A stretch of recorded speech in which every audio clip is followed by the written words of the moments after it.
What will the Utah Jazz do for a point guard next year? Can they find one? We try next on Locked on Jazz. Pow.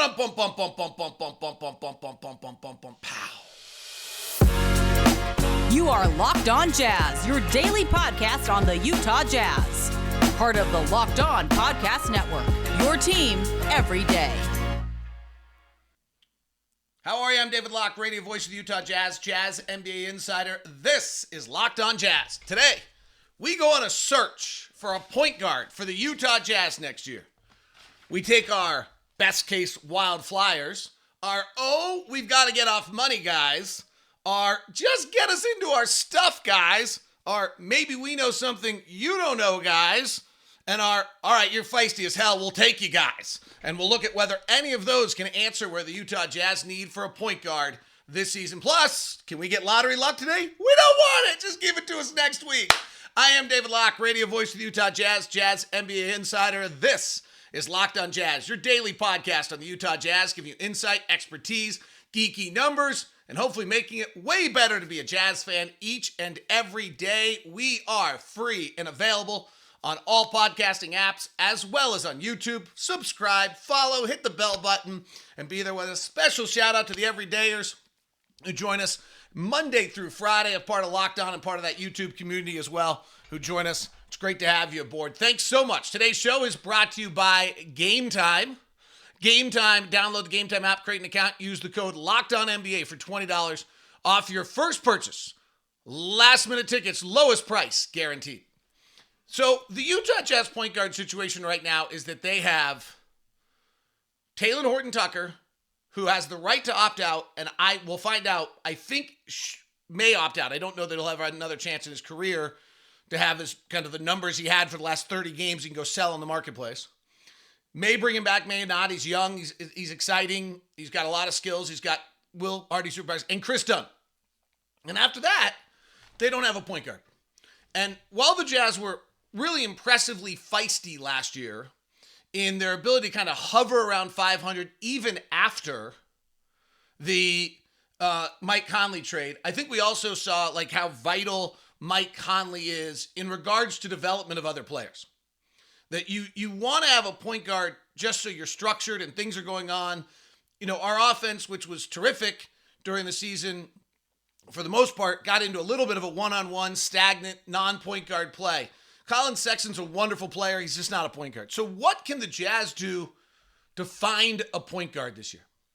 Well, some of it's going to probably be impacted by what happens with the draft if someone goes and gets Scoot Henderson, or they suddenly willing to move someone, things like that. But I've broken this into what I would call kind of 5 groups.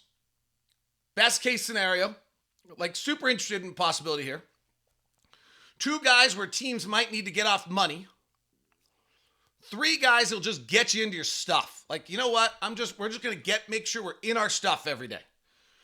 Bunch of guys who you think you see something that nobody else does. And then 2 just feisty. You're really kind of going Kris Dunn, but you're just going to make the point guard life hell for 48 minutes between Kris Dunn and these guys. So let me start with my kind of wild card. Can you get it done? And this is interesting because this was my guy last offseason too.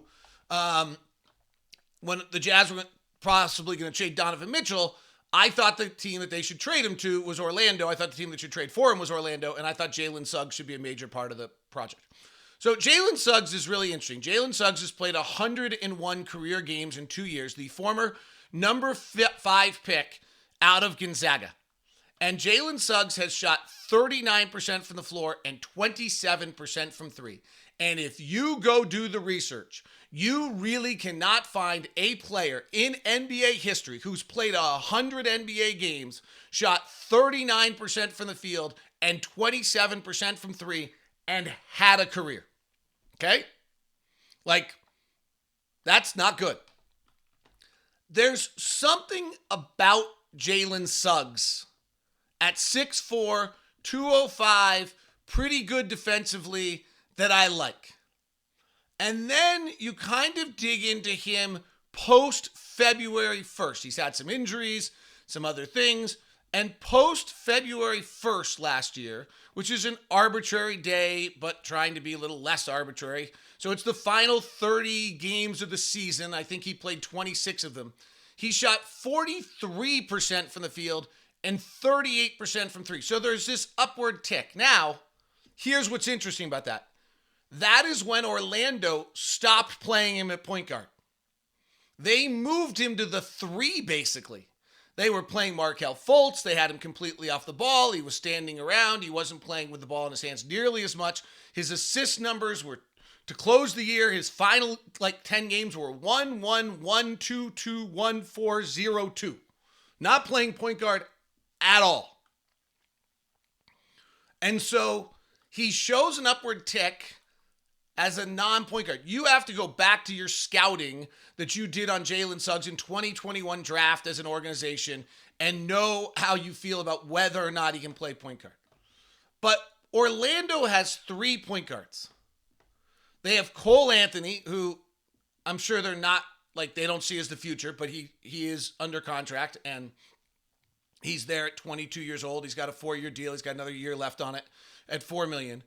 They have Jalen Suggs, who's 2025, 4-year, $30 million deal through 2025. And they have Markelle Fultz on a 3-year, $50 million deal that expires after this season. I'm not sure it makes sense from a roster construction for them to have all 3 of those deals. And then I think the question is there something, how much of the assets that the Jazz have would they be willing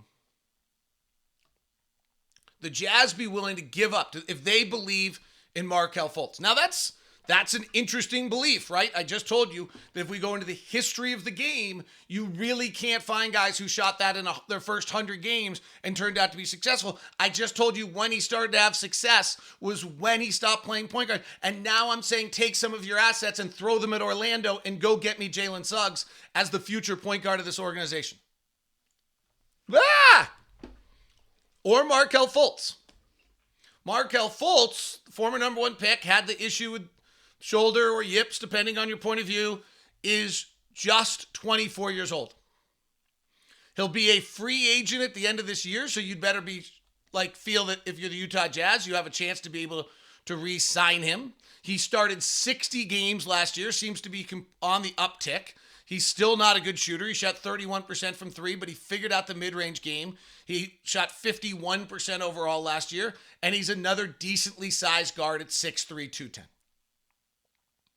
In the comment section on YouTube or hit me at DLock09, do either of those guys, would you want to do something on either of those guys? Now, what gets interesting on Markelle Fultz and Jalen Suggs is that Jalen Suggs is current to get that you could do it, slide it under cap space. But you do have some money that you're playing around with there. With Suggs is at $8 million a year, and then you have his rights. I mean, that's what you're doing with Suggs is you're playing a long game. He's like a piece. He's on the same timetable. He's your guy. You're moving forward with Suggs. And maybe you're drafting another point guard and one of the two comes. I watched more Case and Wallace last night. I'm kind of falling for him. So give me your thoughts. By the way, tomorrow's an Ask LOJ show, so make sure you hit me on Twitter with a hashtag AskLOJ and any questions you got. So that's my scenario 1. My scenario 2 is that the LA Clippers or the Boston Celtics, depending what happens here tonight with the Celtics, and the Clippers are already out, feel like they've got to change things up a little bit. So the Clippers already have $201 million of salary next year. Paul George at 45 and Kawhi at 45 leads it. Eric Gordon, they'll let go, non-guaranteed. Norman Powell is on the books for 18 this year, 19 next year, and 20.5 the next year. So 3 years, he's $30 million. I'm a big Norman Powell fan.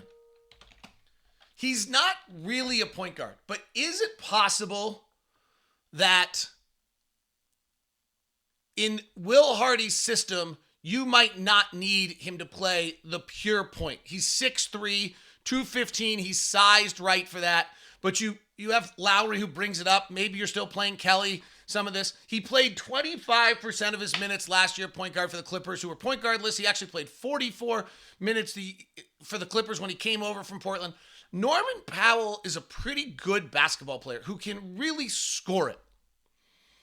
He averaged 17 points a game this last year. He had 3 rebounds. He had 3 assists. Or 2 assists a game. He is not a natural point guard. This is a little bit, I'm willing to play without a natural point guard. But I'm going to have Norman Powell and Ochai Agbaji in my backcourt. I'm going to be 6'3", 6'5". I'm going to have Lowry Markin at 7 feet. I'm going to have Walker Kessler at 7'1". Lowry 7'1". I'm going to do whatever I'm doing with Kelly Olynyk or whatever that other piece is. And that's how we're going to play. It's a little risky. There aren't great scenarios here. My previous guy who I was all excited about has a historical track record of never being able to make it work, right? It's a little risky. My next choice possibility is the least risky of them all, and I'll have that for you in a second. Today's show is brought to you by our friends over at Intercap Lending. Steve Carter, he's the best. The world's a little funky on loans right now. The Fed's not always playing around, so you really got to have somebody who knows what they're doing, and that is Steve Carter and Intercap Lending, a hyper-responsive company that's able to make moves quickly, but then the best part is our own personal loan officer, Steve Carter over at Intercap. The reviews are amazing. There's no one I suggest more. And if you need to get a loan right now, this is your guy. Call Steve Carter at 385-800-8528 or just email me and I'll directly get you in touch with Steve and start that relationship for you. Intercap Lending, NMLS number 190465, or visit intercaplending.com. Steve Carter's our own personal loan officer. If you want to call him directly, not involve me, I'm good with that. But make sure you tell him it's with Locked On. You get the corporate discount. 385-800-8528. I've used him twice. My COO's used him twice. Everyone of Locked On who's ever used him comes back with rave reviews. There's simply no better customer service in a tumultuous world than what we can do with you. It's Steve Carter over at Intercap Lending. Today's show is also brought to you by eBay Motors. Give me that check mark. Make me feel good. That's how I feel. Okay, that's not their slogan. It's right parts, right fit, right prices. eBay Motors.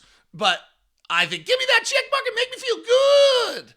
I don't think they really want that. But what do I mean by that check mark? So eBay Motors is incredible because eBay Motors has some crazy hundreds of crazy with over 122 million parts. How do you possibly find your stuff? Well, you go into your garage. No, not your real garage, but it's called My Garage on eBay Motors. And you put in what kind of car you're looking for, and then it gives you a green check mark on every part that fits your car, so then you know you're in good shape. It's the eBay Guarantee Fit, and it makes sure that every part works for you. Get the right parts, the right fit, the right prices on ebaymotors.com. Let's ride eBay. Guaranteed Fit, only available to U.S. customers, eligible items only, exclusions do apply. Thanks so much for making Locked On Jazz your first listen of the day. For your second listen today, there could be some really interesting Warriors or Lakers talk, or of course our good friends over at Locked On NBA Big Board continue to tear it up and do some interesting shows. All right, my second guy, this is the best choice there is just for our well-being and things, and I don't know that he ever becomes available, but if Boston were to lose, maybe they change things up a little bit. They have an interesting thing with Marcus Smart, Malcolm Brogdon, and Malcolm Brogdon, Marcus Smart, and Derek White. Smart's under contract for 3 years. He's kind of the heart and soul of that team. Brogdon's under contract for 2 more years at 22.5. And Derek White's under contract for 2 more years at 19. Boston's at $166 million next year. And if they're trying to add it, they don't really have, they're kind of going to, they got to shake things up a little bit. They would be using, I think there's a chance they could use either Derek White or Malcolm Brogdon and their $20 million to readjust their roster in some capacity. Now, I don't know that we have the $20 million player or the combination of $20 million players to send to them that would get them what they're looking for to kind of shake up their roster in that fashion. This is where trading for us is going to be hard because we don't have a lot of numbers there. We only have, I think, $100 million worth of salary right now. So it would probably have to be in a 3-way deal, but I just thought I'd bring up Derek White. I've always liked him. He was the player I desperately wanted when he was in San Antonio for the Jazz when we were making a title run. He makes 19 each of those 2 years. And if I were the Jazz, he's big. He's not elite athletically. We have a weakness that we're kind of a little slow. He would probably fit right back into that.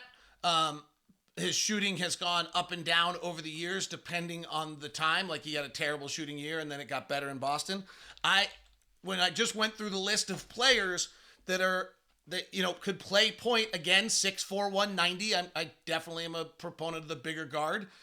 He's averages 12 or 13 points a game. He dimes out 3 or 4 assists. In San Antonio, when he really kind of last played point guard at a high level, he was diming out maybe 5 assists a game, but he can get you into stuff. He's big enough defensively. He is really quite good. Had close to an all-defensive team year this year for Boston, and I do wonder whether or not that's an area where it's a nightly struggle for them, like of which of their 2 guards are going to be on the floor, and it might be something that they decide to move on from.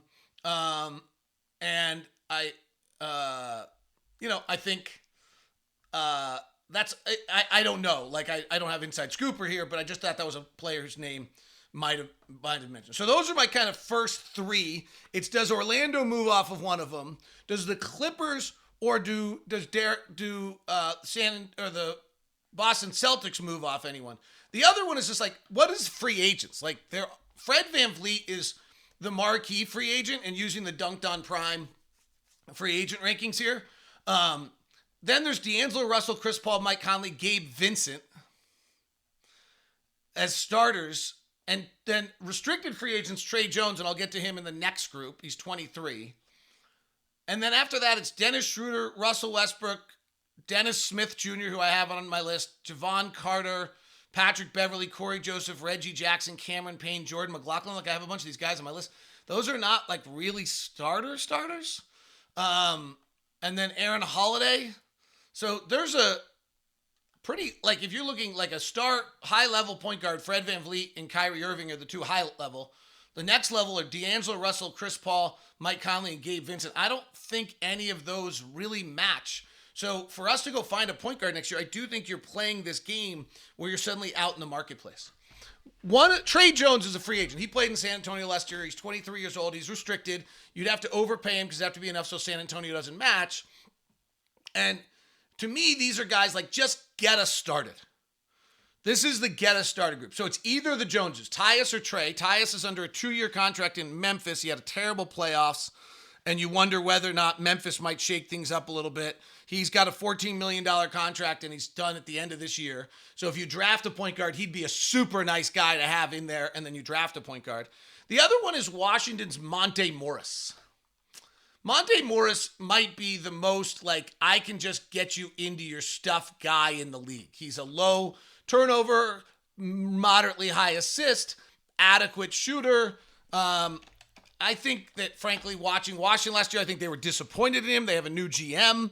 As they fired Tommy Shepard, he makes $9 million a year. He's signed for, I think, 1 more year. I'll have to double check that. And he's a get you into your stuff guy. Like, he's got $9 million left next 1 year. He'd be another one that if we draft a point guard and we're 1 year away from wanting to play that guy a lot, or as the year went on, you could make that adjustment at game 41, where if you've drafted Cason Wallace, he becomes your starter by game 41 after hopefully he's come together.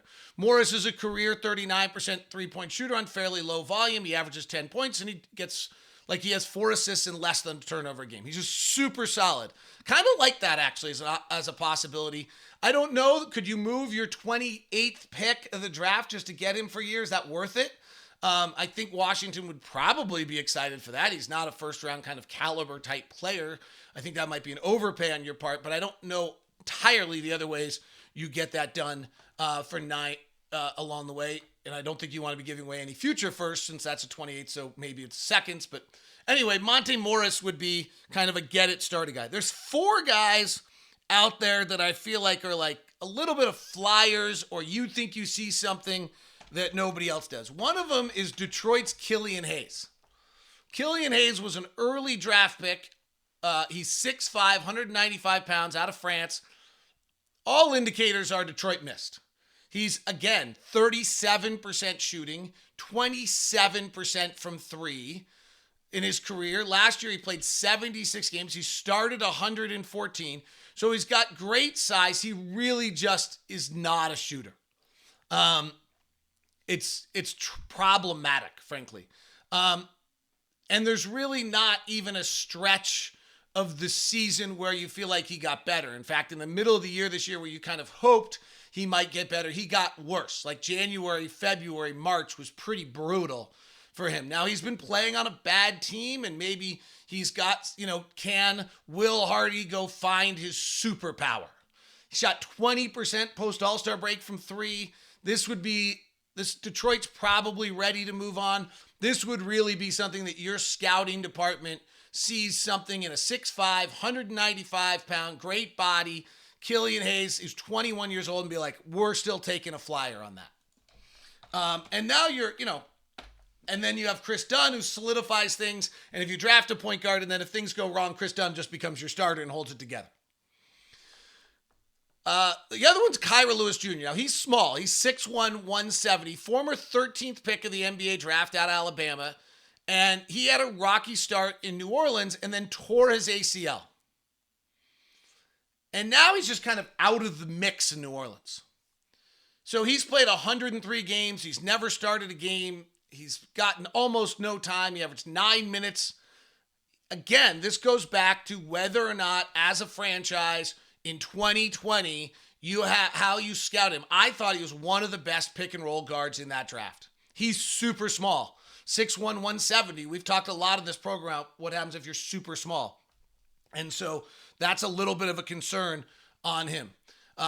Aaron Holiday would be another one. Aaron Holiday's bounced around a lot. He's 6 foot. He's even smaller. He was the 23rd pick of the 2018 draft. He's been bouncing around by end of the year in Atlanta last year. And you'd have to believe that he's been untapped yet. He's started about 62 games in his career. He shoots 41% and 38% from three. And the last one would be Boston's Peyton Pritchard. All right, next I'll give you kind of the just one flyer and two guys just to get you just to fight like hell, and then we'll do the lottery on the program for you today on Locked on Jazz. All right, the last three guys I would mention as possible point guards, and curious in the chat room, I'll check it throughout the day of what everyone's saying, and shout out to the everydayers as well. Hit me up with your Ask LOJ tweets for tomorrow's show. Dennis Smith Jr. is a little interesting. He was the New York Knicks pick, 9th pick of a draft. He was kind of like basically out of the game. Was thinking about going to try to play professional football. And then he gets picked up by Charlotte last year. He plays 54 games. He starts 15. He can't shoot either. He's at 22% three-point shooting. We've seen in the playoffs, you can't shoot, you can't play. And so it'll be interesting to see whether or not there's something there. He did look good last year. I think he reestablished himself as an NBA player, but I'm not sure that he's a starter. And then the final two guys are just pitbulls. And maybe you're deciding that you just want your point guard to be like a hellish experience for the other team. Javon Carter's 6'1", 200, just gets into you every minute. He's in Milwaukee. I think he's a player option, unrestricted free agent. And Jordan McLaughlin out of Minnesota is another one, almost the exact same, 6 feet, 185 pounds. I think he's a free agent as well. And these are just two guys that just fight like all the Dickens and set the tone for your team of what they are. One player I haven't put in here is Cameron Payne, who is I think he's a free agent as well at 28 years old. I'm not sure he's a starter. But those are your pickings as of right now, unless Corey Joseph, 31-year-old, just get you into it, guy is a free agent as well. Those are kind of all of your pickings that you have there for a point guard. So I'm curious to hear from you. The one player I haven't mentioned that I guess should probably be mentioned is Terry Rozier in Charlotte. He's under a 4-year, $96 million deal for $24 a year. He signed through 2026 and was originally drafted by Danny Ainge. For some reason, it doesn't feel like that's the route, but he does have 3 years left on his deal. He can bona fide score. If Jordan goes somewhere else, you're going to need somebody who scores. Maybe Scary Terry does come back to Danny Ainge in some capacity. Charlotte tried to get off him at the trade deadline last year and didn't. And so I feel like if we had wanted to, we probably could have then. And maybe, Danny does like guys who can score it. Like Danny's an offensive scoring believer in the midst of all of this. So I think that's, there's a little possibility on there. All right, that's our point guard list. I'll be curious to get your thoughts of what you would like in there, what's possible. It's tough. Like, building a roster is tough. Justin Zanuck, Danny Ainge have a tough job. And then, I kind of envision that a Cason Wallace, Keontae George type has been drafted, and whoever this is, maybe they're usurping them at the 41st game of the year. But that's a little bit of my whole we win 26 games, not 46 games approach to next season. All right, let's go lottery. 5 days, 10 hours, 15 minutes until the actual one. The number 1 pick of the draft goes to the Portland Trail Blazers. The number 2 pick of the draft goes to the Houston Rockets. The number 3 pick of the draft goes to the Utah Jazz. Woohoo! We get 3. Portland would take Victor Wembanyama. Houston would take Scoot Henderson, I would guess. We would end up with Brandon Miller, number 3, unless we think Amon Thompson is really the next Ja Morant, as Leaf Tulane and Rafael Barlow have talked about with his explosion to the basket. That is Locked On Jazz. We got the 3rd pick. Have a great one. Talk to you soon.